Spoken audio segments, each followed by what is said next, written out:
Good morning, Pastor Steve here.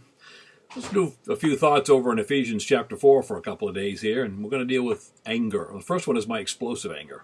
Ephesians 4:26 and 27 says, "Be angry and do not sin.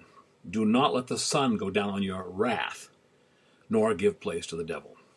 I had to learn early in my marriage from one of my professors that my angry outbursts weren't just the way I was wired, my temperament, but they were sin.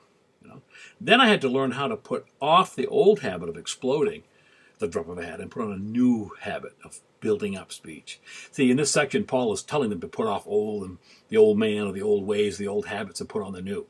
He gives a behavior to stop, a reason to change, and then a new habit to replace the old. For instance, the one who stole isn't just to stop stealing, but is to work with his hands. And the motive or the why, so he can give to others. See, liars, they're told to stop lying and then start telling the truth. Why? Because you don't lie to brothers. We're members one of another. Here he says, be angry, but don't sin.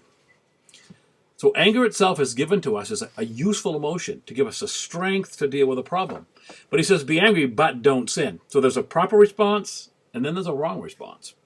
One wrong response is attack, that explosive venting of feelings that does no good. That was me.